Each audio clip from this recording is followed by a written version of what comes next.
téléspectateur yu ITV ñu leen di nuyu di leen ziar am mbégte dellu si fi tey jii ñu am mbégte dalal Mass Diong nekk formateur en sécurité routière mu am macha allah 38 ans d'expérience jëm ci wàllum conduite moom nañu dalal tey ci émission kennu askan wi ndax professionnels yi dañuy àddu jëm ci wàllum loi bi nga xamante ni moo soxal wàllum code de la route ginnaaw ba ñu ko voté ci assemblée nationale ak permis à point yu ñu siy wax.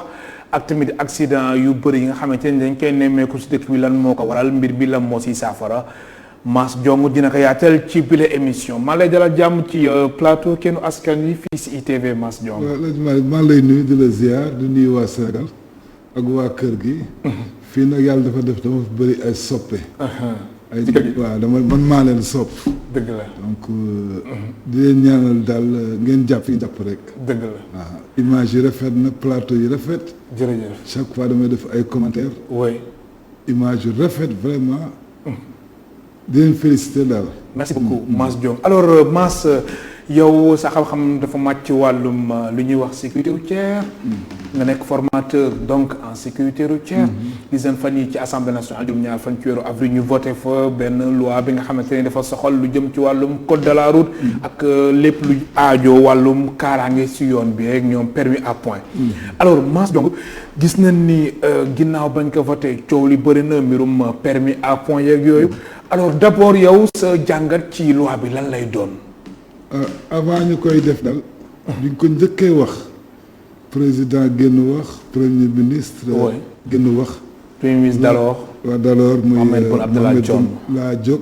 par respect. oui. ne leen ñoragul mënul nekk Sénégal. li mu laaj amuñu ko. ba léegi nii. ba léegi. ah bon buñ ko defee tooñ lañ nar a def. kon ba léegi nii lu loi bi laaj ak modification yu si jot a am ñu abrogé loi bi nga xamante ni moom moo fi nekkoon di loi bi nga xamante ni moo fi nekkoon 2002 alors da nga jàpp ni mbir mi ba léegi antoogul. waaw dafa am ay gàq-gàq yu si nekk. dañ ko parewul sax. ah bon parce que dafa nar a. loolu fan nga ko wekk. Mass voilà. Diong en tant qu'expert et formateur en sécurité. bu ñu deful ndax day dem ba nekk jaay doole man nag waxuma pour sànni xeer damay.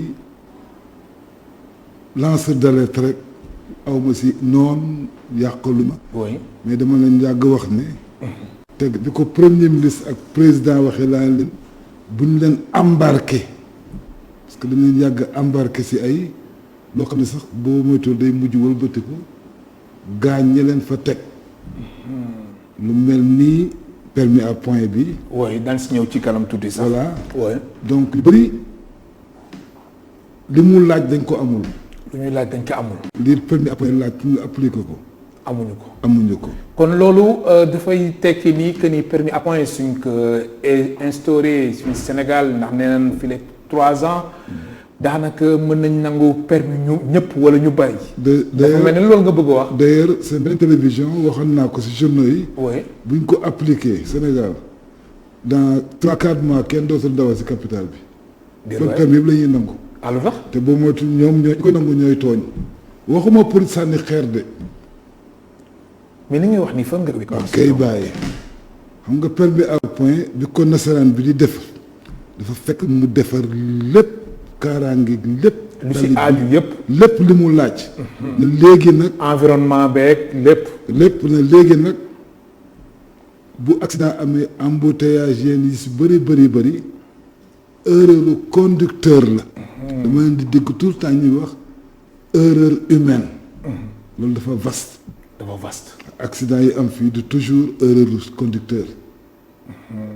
am yeneen facteur yu indi accident. voilà donc buñ jël tout le temps pointe le doigt conducteurs yi te fii Sénégal dama koy wax ci kaw a kaw. oui. intellectuel bi policier gendarme militaire chauffeur ministre chauffeur yëpp ay accidenté donc affaire bi c'est pas le conducteur professionnel transport.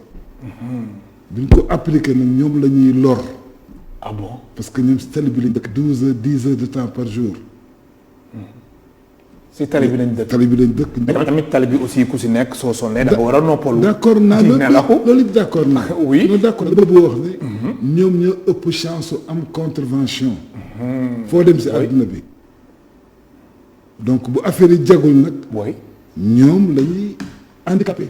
maanaam daal ñoom nañuy sanctionné. dañuy sanctionné ñoo si gaañu te buñ neewoon naa leen avant grève bi. wax naa ko ne leen moytu leen chauffeur transport yi lancé nañ leen alerte bàyyiwu leen ci xel bu ngeen tuddee permis da ngeen ko tudd rek ñu génn di leen wax affaire cek kalandoo yi di kaas dégluwu leen message bi. ñoom message bi mooy permis à point. ngook ñoom ba léegi nii mënuñ ko ànduñu si. non dañ si am ay réserve ànd naa si. ñoom laa wax. waaw mais dañ si am respect dañ tiit xam nañ fi mu leen jëmee di nga gis père de famille bu ñu suspendé permis torox na kuñ nangu sa permis 3 mois fii liggéeyuloo Sénégal chauffeur de taxi koo xam ne depuis 25 ans 30 ans dafa impacté. oui nga bëgg ko si tegal yooyu problème moo tax may leen ñi lañ fi teg ngeen di indil problème. boo la ko appliqué. alors permis à point boobu la lan mooy préalable yi comme yow da nga jàpp ni jamono ji wala fii 3 ans suñ ko fi indee dina indi ay jafe-jafe bu baax ci réew mi. alors mais nag est-ce que mënuñ am njortu bu rafet que ni fii ak 3 ans ñu koy instauré incha allah environnement bi ak lu si aaju lu jëm ci wàllum état bi rawatina waa ministère des transports terrestres des infrastructures et donc. et du désenclavement dinañ ko teg ci table bi. xam nga balaa ngay def loolu appliquer ko foofu da ngay def njëkk diagnostic bu honnête. mais est-ce que defuñu ko ah bon. dañ xëy suba rek. non non permis à point mais pourtant at yëpp ñu ngi koy wax ah. at yëpp ñu ngi wax permis à point wax ak jëf du benn. oui c'est-à-dire affaire bi mooy àddina da ngay seet dëgg nga teg sa loxo ni mu ngi nii. le diagnostic dañ waroon def. honnête te defuñu diagnostic. waaw. pour nga appliquer ko da ngay def benn grille te wax laaj naa leen ko ci ay vidéo ne leen kan ci yéen moom mun a wax ñaata accident Jakarta moo am ak oto ak naka la waa ji dee ku tooñ fan la ko mbëkkee. tubaab bi noonu lay def. parce que tubaab noonu lay def. dafa réglé lépp ba ne léegi accident sa baatu accident bëggatuma ko dégg. amatul bañ ne ko tuuti la ñuy wax nit bu dee si tali bi dañ naan dañ ko rey yow yaa ko rey wala këlee ko rey donc ils ont tout le pays réglé nañ tali yi. réglé. oui. panneau signalisation yi. réglé conducteur bi si boppam. l'obtention facile du permis fii ñi fiy dawal te bu la neexee nga ma waatal leen ko encore. oui. tant que ñi am 20 ans yi 30 ans yëpp tant que jeexuñu ba ñu am beneen nouveau type de conducteur sénégalais accident yi du fi di wàññiwu ko. moom laa la wax amuñu niveau. formation bi moo sooxe foofu. permis bu yomb ki ko joxe. oui. nañ ko ki koy joxe xaw ma kan mosuma gis. dañ ko jàppee comme un criminel képp ku koy lijjanti permis di ko jox nit dañ la jàppee comme criminel sa place mooy 100 mètres. rëbës du foo ay bakkanu papay jàmbur yaayu jàmbur doo ko jox permis nit mu dem rey ko. donc depuis 2000 ba léegi maa ngi leen topp permis yi baaxul chauffeur yi amuñu niveau nañ leen def créer ay centre de formation nañ recycler les conducteurs. dem si gare routière yi renouveler permis nga ñëw permis transport par année dañ koy renouveler saytu ak bëtu conducteur yi boo demee. boo nga dem si ophtalmologue bi mu xool. indi xool amoo tension amoo dara. très bien boo demee gare maraîchère fii boo maraîcher 30% conducteur yi dañoo xeteme ñii myope ñii cataracte. te duñu xooli seen i. jamais du ñu def consultation ñu def dara. waaw nga bëgg ko dawaloo guddi chauffeur boo gis buy dawal bu toogee nga xam ne kii bëdi neexul ni muy toogee au volant nii jarul xam-xam bu rëy. permis yi baaxul. dafa yomb. quand le directeur des transports taxaw naan bi muy passé tamit cette question la lañ ko laaj. cette question. pour mu am permis mu jàll. kooku sabotage. alors léegi permis kan moo ko war a am. ak si yan anam lañ ko war a mën a amee mu jaar yoon. ka lay expérience bu baax li may wax. dafa des si ka la jàngal.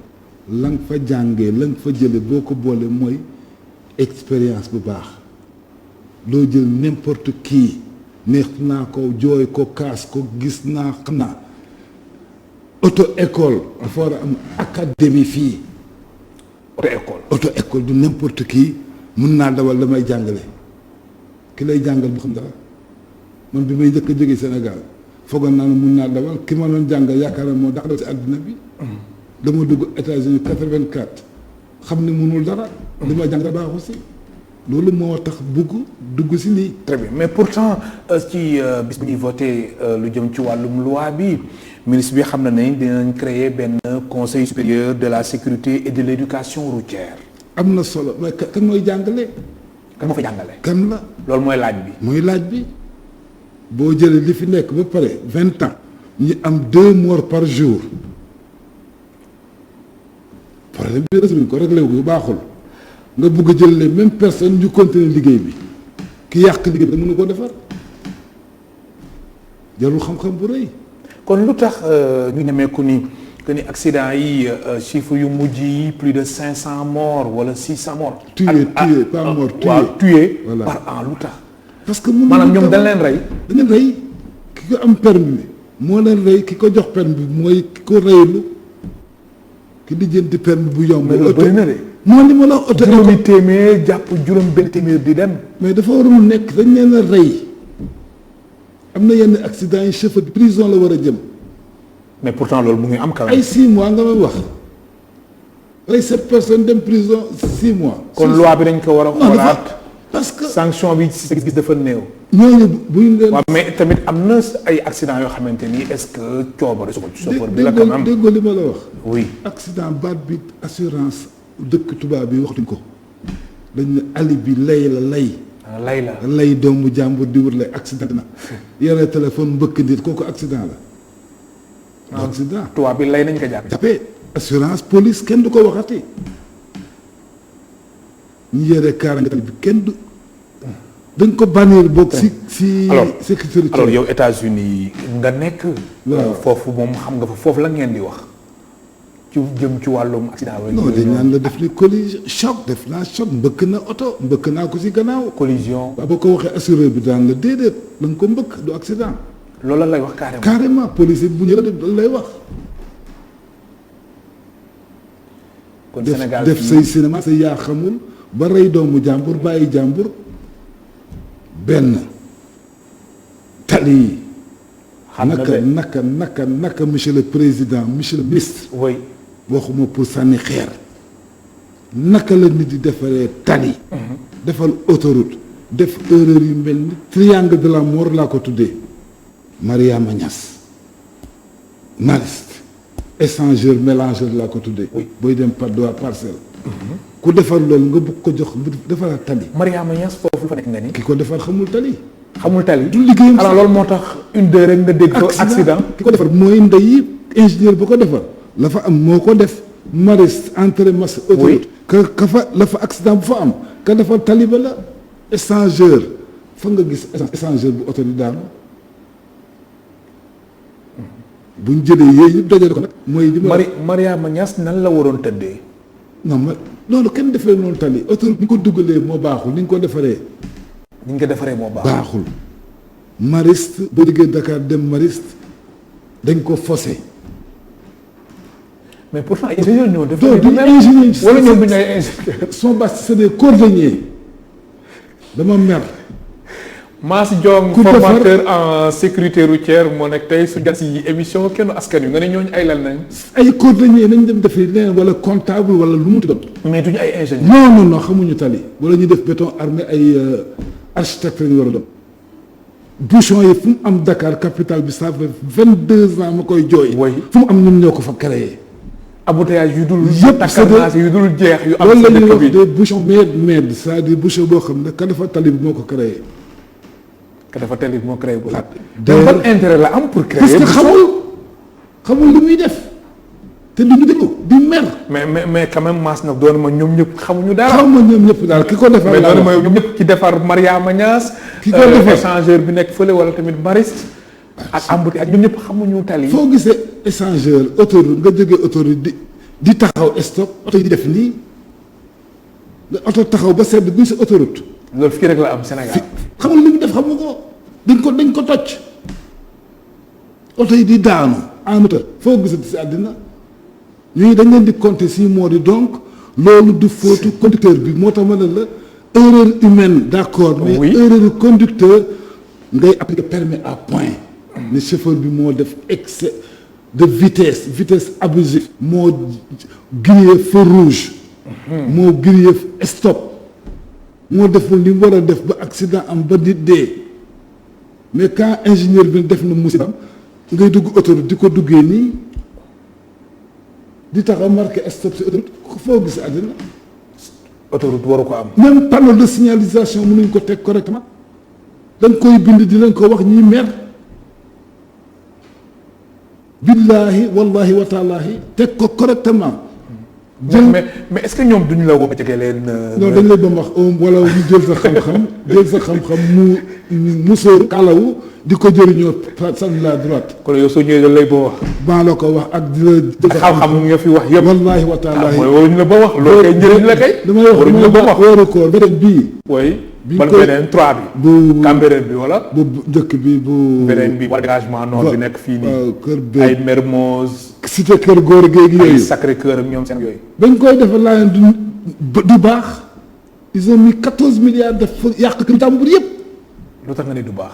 parce que loolu du kenn defal noonu tali man du ma ingénieur mais li ma jàng xool ko sécurité routière jàngale ne lii nii la ma gis ko di ko gis guddeeg bëccëg jàng ko pendant des années boobu duggagoo sax école peut-être may wax ak yow nga di ma jaay énervement kër bëcc cuun kenn defal noonu tali c'est-à-dire du kari woo te yow yàgg nga ko wax nga ba sonn. barke alxuraanu karim da nga ba sonn bind wax perdre ma fi ay 1 an 2 ans nga toog ko fii Dakar ñu lay di la mere.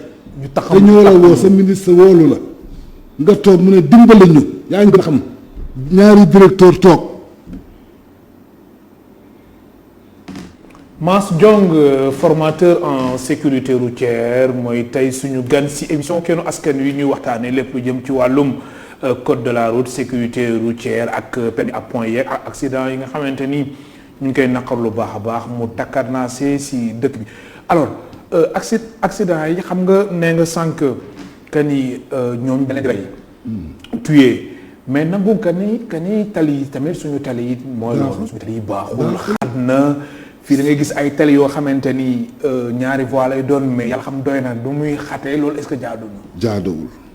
su benn oto paanee embouteillage am. bu tawee kenn su tawee oto yi kenn du dem kenn du dégg. benn taw tali bi xar dañuy nax président ndax ñëpp président xamul tali at mu nekk ñu defar tali yi depuis la Abdou Diouf ba léegi tali Gossas yi benn taw lay taw tali bi màbb. dafa yoo xamante ni daal loolu moo leen di arrangé ñu koy defaraat. xaw ma de man de dugguma si. mais tali ba laa lay wax ni nga ko defaree ko defar du métier mbaa muy saboté muy defal tali différence niveau tali bi ak chaussée bi toll nii tomb booy daanu dee Dakar que booy génn Gossas Kaolack àllub kaañ lu rëy nit ñi. waaw boobu bëri na accident de. luy rëy nit ñi tali bi di nga ko tracé benn amul signalisation chauffeur bi jàngaloo ko signalisation xamul kañ la war a génn kañ la warut a génn. xamul kañ la buy dépassé xamul kañ lay jeex. te même gis nañ sur la route de Saint-Louis aussi côté Saint-Louis Louga foofu montagne bi. nu mu xatee doo gis sax oto biy ñëw nii du gis oto beneen moroom buy ñëw. est-ce que loolu jaadu na. tali yi y a 40 ans. nasaraan yi bugg fonk bakkanu doomu aadama wax naa leen ko duñ def garab acacia yi garab yi ñu def au bord de la route dafa jege mbëkk dee la choc frontal la loolu moo tax nga gis ku déraper rek dem ku déraper dëgg dali si garab bi alors que oto à 100 à l'heure nga takk ceinture mun na wàcc tali bi yéegat ko bu amee chaussée tali bi tali bu normal. chaussée bi amul bande d'arrêt d'urgence. oui mais au moins mu am 4 mètres tali bi ak chaussée bi tolloo mais tali bi toll fii edge bi rebord bi nga am kàmb fi journaliste yi dee booy tasee oto sax da nga toog xaar yàlla la. ba ñu ko président di wàcc di dem si oto yi accidenté di wàcc di dox comme kuy wàcc escalier loolu tali la te di nga ko gis te après loolu kenn modifié wu. noonu nañ koy bàyyee parce que xamuñu te dañu déglu. mun nga wàcc ñoom daal seen xam-xam doy na. seen xam-xam doy na le conseil man la yaay kan bi di ma ko wax yàq nañ dëkk bi yëpp embouteillage yi ñoom la. corne république. embouteillage bi boulevard de la république. xamuñu lu ñuy def almadi. xamuñu gis nañ ni même boulevard de la république da ngay gis embouteillage bi day jëli corniche jàpp boulevard de la foo gis fi toll ni république nga fay def ay hôtel ay école ay église di yokk ay bureau parking. kon nag bu ko wax ni yow. foofu kenn du fa def parking privé. fi nga xamante ne mooy boulevard de la république avenue Léopold Sédar Senghor école yi fa nekk ak hôtel yi waruñu fa woon nekk. wax naa leen ko defal leen vidéo gis nga butu entrée église par exemple. oui cathédrale. warul nekk butu bi warul nekk si kaw boulevard bi. ruelle bi la war a nekk. nga jël ruelle bi def ko. pourtant am na benn butu bu ndaw bu nekk ci angle bi mais porte centrale bi moo waroon nekk ci koñ bi. jeex na tubaab bi erreur yi ñuy def. dañu préparé amatul gaare doo sax gaare wàcce nit. non moom kay problème bu bëri la nit ñi am suñ demee. fii la république wàllum parking kenn waru fa am parking privé. kenn la ngay gaare 2 blocs 2 bi dox ñëw dox sa soxla mbaa ñu déposer la continuer dañu la ko bindal don't even think about it bu ko sax njortu gaare fi. très bien alors mu ñu wax. te boo jëlee. rigole la ñuy defar defaruñ ay route. rigole yoonu ndox du pour oto. boo duggee ndar képp dem ba dee boo jàttee VDN bi juum amul signalisation booy juum bugg a dem Almadies di jël yoonu Padois bi. oui fan ngay dëppee si àddina. alhamdulilah. ambulance fu muy jaar ñoo rey ambulance ku ñu xas sapeur yi ñoom ne responsable yi. ku retardé am fi ñu jaar ndar képp la. tubaab bi defal plan bu baax a baax bu gën plan France. yow nga dem copier plan France li gën a bon Paris ah Europe copier ko indi ko entre deux giratoires rond-point yëpp bouchon lay doon. du yoon même gis nañ ni fii nga xamante ni moom moo di VDN jàpp avenue Cheikh Anta Diop gis nañ embouteillage yi day nekk sax ba si kaw pont bi est-ce que loolu jaadu na. te pourtant bañ ko defaree yàggul. si suuf am na benn rond-point bu nekk boo xamante ni day dem. sur la route de Ouakam. dañuy def rek. di jël di laaj rek lu ñu laaj président ministre budget ñu jox leen des fois ñu yàlli wan Croix-Rouge joxe Banque mondiale joxe. mais est-ce que tamit du Dakar dafa bëri oto. oto am yaas yi mais lu mu bëri bu ñu xamoon li ñuy def Amérique ëpp oto heure de pointe 15-20 minutes à moins que mu am musiba bu rëy. 15-20 minutes. 20 minutes nga dem heure de pointe États-Unis. ba lu am bouchon da ngay dem. mais fii de heure de pointe moom. ma lu ëpp 1 heure de temps sax nga ko def si tali bi. barki démb taxi laa jël Bourguiba pour dem Blaise Senghor. oui. yoon bi laa wàcc on a fait 2 heures de temps. mais loolu sorewul. mun na ko doon dox. mais dama doon xool liggéey. mais dama ne sorewul. nga def na fa 2 heures de temps pour vérifier pour xool. nga def fa 2 heures de temps. 2 heures de temps.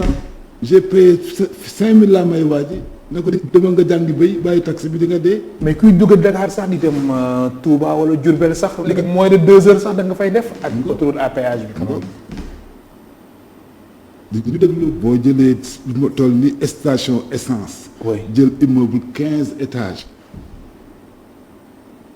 def ko si biir giratoire rond-point jël banque def ko fa kooku dafa laajul sax jàng école pour xam ko nekk ingénieur pour xam ko. France am da nga fa ñëm a jël station essence def ko si digg giratoire mu jàkkaarloog giratoire am benn entrée benn sortie. mais loolu bëri na fii. foo gis àddina. mais dama loolu bëri na fii Dakar du jeex. dégg nga li ma la wax. maanaam yooyu yëpp benn baaxu si. dañ ko bannir dañ ko éliminer dindi ko yaa 40 ans. garab amatul si booru tali. poto lampe bu béton sax doo ko def si booru tali te amul protection. te loolu dafay favoriser ay accident. non mbëkk dee la de favoriser. maanaam mbëkk dee. mun nga nelaw ñëppay nelaw si tali mun na am. mun nga piqué crise tali. loolu mooy kaaraange bi ngay dégg sécurité loolu la. mooy aar nit ki ba bu musiba amee sax mu am chance mucc. oto bu jógee ay Casamance nga oto yi daw si pont camion daan na si pont nga jël bët glissière boo xam ne boo ko poussé mu daan daf mun téye oto. ah pont di nga am double double protection. oui def glissière def béton bu ma kenn si béton bi. très bien. mais mbëkk sala li wutali géej. alors Mass Diong damay ñëwaat ndax maa ngi xaar réponse bi ba léegi nii wàllum permis nan nañ ko war a amee. permis bi mooy d'abord. ndax fii joxe yaa ma neex bi daf fiy bëri si réew mi. permis bi d'abord mooy ministre bi ak ñu nànk tali bi. arrêté former des moniteurs ñu am certificat sur 15 parce que du mun nga dawal oto de place oto mun nga dawal de jàngal leen naka la ñuy jàngalee nan waa ji war a xam si oto bi xam sax vérification intérieure xam tableau de bord bi lan la. J'ai au moins 4000 plus de 5000 vidéos interview chauffeur professionnel xamuñu dara ci auto tableau de bord bi. xamuñu si dara. dara du tout ANIB. chauffeur patron chauffeur ministre chauffeur directeur naxante laaj la question lii lan la xamuloo ko boo jiiteeg oto naka oto buy ñëw nooy def nooy dawalee guddi waaye toog dañuy arrêté. transport nocturne may ne mënul leen ko ku jógee Tamba 2 heures ban heure la ak sa Paris fan lay ban heure la ak sa Dakar. fu muy fanaan day wàcc tali bi ak chauffeur ak client yi oto bu moo jagul dafa am oto yu warul dem guddi waruñ de sa bëccëg oto yoo xam ne bu lampe yi tàkk mel ni lampe torche. waaw léegi ma bàyyi la nga expliquer. loolu la ak lan. donc jëm ci wàllum permis yi. permis bi daal. formation bi. nañ ko arrêté képp kuy def auto école boo duggee gis fa certificat ñu ne ministère bi directeur rek ñoo ko yore prévention routière. oui directeur des transports routiers. waaw nangam sangam. ñu xool ni ñu créé bureau formé dëkk région Sénégal yépp nag du Dakar rek de. ñëpp ku fay def auto école ñëw ñu defal la formé la naka ngay jàngale li nga war a def si ki ngay jàngal gis naa fi sax ay ñag yu jàngale auto école. nga am certificat loolu dafa aay wala. mais fu mu amee permis da nga ko xam. ñag buy jàngale permis. Amérique boo demee gis Afrique ki ma njëkk a jàngal 86. oui. ñag la gànnaaye Afrique te sa naag Afrique sud africain yi fa jàngalee. mais nag xam ni mu lay wax li muy def sa bopp bi. daf ko war xam mu maîtriser ko. voilà donc créé boobu académie. ñu xam code de la route. jarul olof jarul dégg anglais yëpp benn la nga ci la bu ñu paree entre temps avant ñuy defi conduite nga def formation sécurité routière bu dee 5 heures de classe nga xam liy reye ak looy def ba nanga ba doo rey nit ki mun dawal mooy ki dul accidenté wala bu accidenté du métti bu accidenté mooy nekk ci dëkk loolu lay mën a dawal bañ a accidenté doo accidenté loo jàmbur chauffeur fantôme bu accident am sax du métti. parce que di nga xam mais oui mais est-ce que du indiscipline bi tamit nekk ci tali bi ndax gis nañ ni des fois da ngay gis priorité nit da koy am mais léegi nit ñi. xam nga da ngay am priorité sax duñ la lijjanti. am na indiscipline xam nga luy indi loolu. oui dañoo dof ba pare. bu soog 3 heures 2 heures de temps 4 heures. du yoon da ngay dof la ñuy road rage c'est-à-dire énervement au volant lay indi boo duggee autoroute la ngay mer parce que. di sànni loxo doo mayee mooy indi xeex bi fetalante bi maa ngi filmé bërki démb rek ñu xeex sani bi accident di xeex loolu la koy indi nga war a dem àgg kaw la 4 heures def 2 heures de temps fii. àgg autoroute xam na léegi 6 heures nga fay àgg. da ngay dof conducteur bu meree li mu mer yëpp da koy sippi tànku ndeyjoor bi accélérateur bi lay bës rek dootul maye. mais téléphone bi tamit sànq yaa ngi wax ay waxu erreur humaine mais téléphone tamit gis nañ ni am na suñu xamante dañ koy dawal te nit kenn mën nañu wax ni kenn mënul jàpp ñaari janax. xam nga kooku lan la. lan la mooy li ma la wax foofu nag bu yëpp matee ñoom ñu defar tali yi baax am chauffeur yu jàngal ba pare. mën nañu permis à point. indi permis à point kuñ jàpp ak téléphone. oui ñu ne la 200000 d'accord naa téléphone au volant 6 points d'accord naa. mais tooñ nit police dina fi arrêté nit. wala dëkk Kaolack arrêté ko Dakar ban fu muy demee commission juge permettre après dafay ànd ak commission xam nga luy commission mooy tribunal bi. fan la koy defee bu la police arrêté te d' accord ne yaa tooñ wala d' accord li mu wax d' accord si. da nga war a dem tribunal moom. tribunal xanaa daa am juge xanaa chauffeur bi war na am avocat des représentants ñi formés business la liggéey la. nekk di yëg di wàcc. ngoog. liggéey la xaalis lay indi. gouvernement bi wàññi accident mais si kaw nga réglé yii yëpp. mais permis à point gëm nga ni dina wàññi accident yi kam. mais pas pour Sénégal.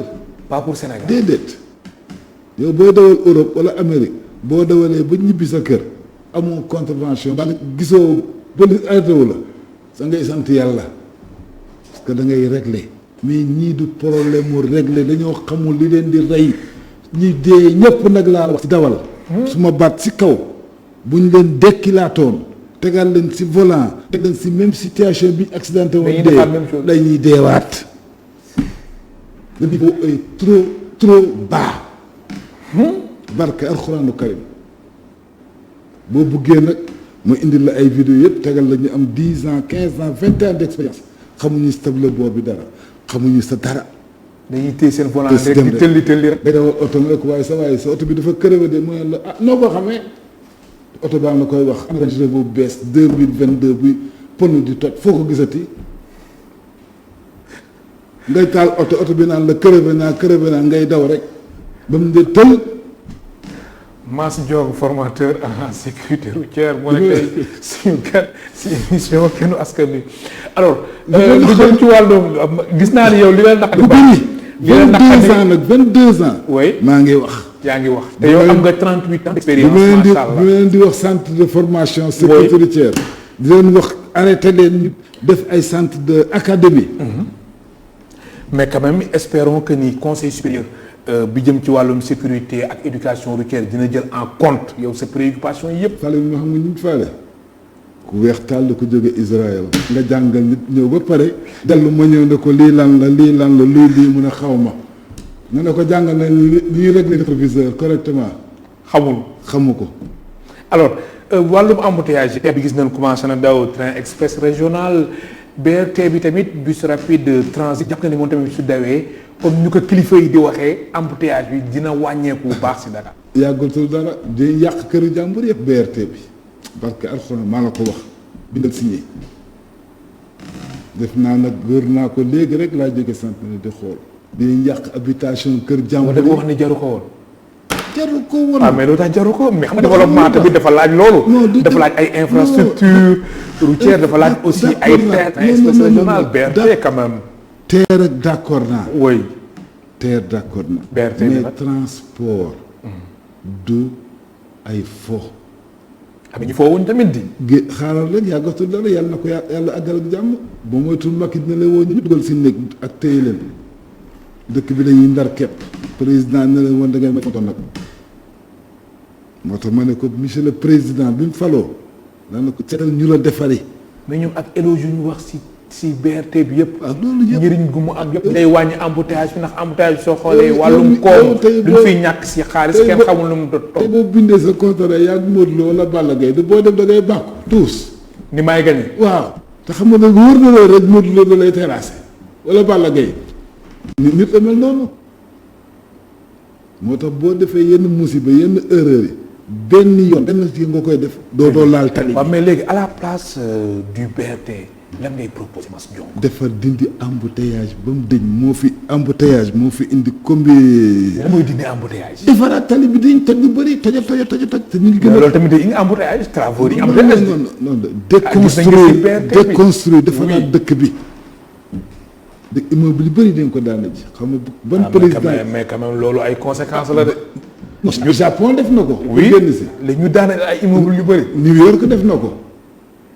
lii dans 10 ans 20 ans du dem New York ni Paris la meloon en plan toile d'araignée nii. mooy jaxasoo. def nii lëj. ñu teer dindi lépp raxas ko tracé war ko def ko Médina ak Dakar plan damier bu fii jaaxee nga aw nii booy dem point bii bu la neexee jaaree ko fii nii dem. bu la neexee tànn sa bu la neex. ngoog bu fii tëjoo nga jaar fële. waaye jël rigole rek. corniche ba autoroute nga def ko benn rigole pour mën ni ko defar ay yoonu ndox VDN benn tali traversé wu ko ba ma leen koy wax jox leen sama plan waa CETUD jox leen plan. kon yow même rond point yu nekk ci suuf la. xam nga ne nga benn tali traversé wu ko mais gis nañ am na pont gis nañ aussi rond point am na oto yi mën nga jaar ci suuf. tànn sa bu la neex la soit da nga yëg ci kaw pont bi wala nga yëg ci suuf. day dem pour un certain moment taxawaat xanaa demoo foire ba. oui waaw foire moom day faral am embouteillage. daan defar bi xam nga lu tax. foire ba foofu du place am. foire ba waroon na am ñeenti entrée ak sortie foire ba bu amee concert ba nga fa di nga fa jaar ba benn entrée sortie oto yi def nii dugg Youssou Ndour di jël moto wala Wally Seck buy jouer pour mun fa àgg embouteillage stade bi 3 heures de temps match tas nga dugg si pour dugg si fii problème lay doon. stade bu bees bi envoyé ma ay vidéo message yu bëri 3 heures de temps laa def foofu ak Mariste. même léegi gis nañ sax même suñu autoroute à péage aussi day am embouteillage. parce que léegi gis nañ ku war a jël vol da ngay teel a dem. même sax yow suñ la waxee 2 heures de temps léegi gars yi 3 heures 4 heures de temps dañuy dem. ak nekk ci biir aéroport bi génnee ji Mbour bëgg a ñëw Dakar dem Mbour signalisation yi c'est mal fait autoroute foofu ngay wax nu mu tudd péage. autoroute bi oui. tubaab boo ko defar dafa mel ni kuy defar waa Kaolack autoroute suma mbokk Saloum Saloum bi. nooy déparé Dakar ba kaw fa nga jëm foo dem fay taxaw fay xam nga luy taxaw oto bu taxaw 1 minute 2 minutes 3 minutes 4 minutes dëkk yi dindi péage. yéen xamoo leen loolu de États-Unis. non léegi automatique la da ngay jàll dem. parce que da ngay dañoo créer ay bouchons sur 10-15 rues te dëkk bi yëpp ñu ko dindi oto bu jàll ñu envoyé la lettre nga fay. sànq yaa ngi wax nga ni da nga bindoon waa CETUD lan nga leen waxoon nga ni. dama leen seen Mansour Elimane Kane ex ministre. oui des infrastructures. moo ma woolu. oui ma waroon fi def 5 jours. téye nañ ma fi 1 an. ma bàyyi suma liggéey bàyyi suma njaboot. ñu woolu la fii. jox leen plan boo xam ne maa ko copier plan États-Unis jox leen ko ñuy dindi suma tur def si turu CETUD ak AGEROUTE. te yow yaa leen jox plan bi. dem A ba Z. A ba Z bi même terme bi ma employé li indi bouchon yi ak li koy dindi ak li tax ñuy mbëkk piéton yi ak lan lay tax ba duñ mbëkk piéton yi. def li ma ko joxee ñu def ko noonu ma wax mer ne dañuy ils ont mis 14 milliards ñoom dem nañ ba def lépp ils étaient à 176 millions. tey. ils ont xam nga lañ fa def. ñaata 14 milliards. 14 milliards. te ba léegi baaxul. ba léegi baaxul alors ñu gis ni at bu yàlla sàkk voie publique bi dina am lu mu néew 27000 personnes ki nga xamante ni dañuy accidenté ci voie publique bi loolu est-ce que tamit jaadu na. ñu ni 11000 yi Dakar la. xam nga lu wax Dakar. ki defar tali bi loolu nooy fan la nit ki jaar piéton bi benn piéton di nga am. passerelle du am trottoir du am dara. fu oto yi di même pas trottoir c'est-à-dire pour traverser tali bi. ki lay mbëkk du la gis. bugg la mbëkk du ko tey. du la gis. fañ koy def moo baaxul dafa war a am feu rouge yaa 7 ans jox naa leen ko ñu ngi koy bëgg a def. nga boobu maa leen ko jox boobu amier boobu. maa leen woon yoon bi. ñu ngi woote américain yeeg lijjanti xaw ma ñaata feu rouge ba installé Dakar. fu nit di jaar dafa war a am feu rouge wala stop wala mu am ba pare am passage crouté mais nit kuy jéggi tali ki lay mbëkk du ko du la gis. non mais le problème aussi même ki lay mbëkk du la gis mais gis na ni nit ñi nga xamante ne dañuy taxaw ci feu rouge yi mais nit ñi seen bopp dañu war a xool feu rouge yi mais duñ ko def. dañu war a xool signalisation bi lan la joxe. loolu nag bi ñuy ndaw lañ ko jàngal ba ngay nekk daara ja ak école. mais loolu mooy yoon nit ki nag waroo ñëw rek taxaw ci da nga war a xool feu rouge bi. papa yaay jàngal la ko. jeex na. boo demee dëkk tubaab sax yàlla faama tubaab bi de faama leen man Saloum pire la Sénégal ma gën a lépp. mu ngi gis sax xaj bu xàmme feu rouge di ko jéggi correctement ànd ak guba. en Europe aux États-Unis lépp éducation la duma nag. boo yaree nit ki wax ko di ko ba pare. def li nga war a def yëpp. bu respecté wu bu wàccee yoon bi rek nga duma poche 200,000 suspendre 1 an. su yàggee ñëpp nekk nit. ñëppay nekk nit. ñëppay réglé. mais fexeel ba nag embouteillage bi du am chauffeur de taxi bi am na dëkk ak jabaram Dakar wala Parcelles Guédiawaye moo xam mais tant que chauffeur de taxi yi ngay gis dëkk bi 80% seen jabar yaa ngi sa àll ba dañuy liggéey tey yónnee dépense tey ku si kenn amu si retraite ku si dàq wàcc liggéey ku si liggéeyul 1 mois torox nga. alors xool na neex. alors gis nañ ci loi bi ñu ni dañuy créer statut particulier pour les chauffeurs professionnels loolu dina am njëriñ. am na njëriñ mais lépp daal ki man daal li ma gëm mooy nañ ko teg si yoon jàngale normal correct. formation bi. gis naa yaa ngi si insister am na solo. kese dama gis ñoo xam ne di wax taxaw te di wax rajo yi taxaw si ministère yi nangam def ay génn def ay sant di former ay nit di jàngale te billaahi tanewuñ ñi jàngal. tanewuñ ñi jàngal. maa lay gërëm baax di la sant Mass Diong. kontaan naa trop. sànni ma xeer kenn nag. ça fait 22 ans may wax rek di jooy di mbalu àq wax ji nag baat bee ñaaw naqari meruma man di ñaanal daal jàmm Sénégal yëpp am jàmm bu ñëpp amee jàmm rek ñun ñëpp ñu am jàmm mais ñu xoolaat suñu biir Sénégal la ni yéen. yaatal xol yi tamit yaatal xol yi xal na ci tali bi. soxla moo ñëw toog fii di wax ay tali am naa liggéey bu baax a baax.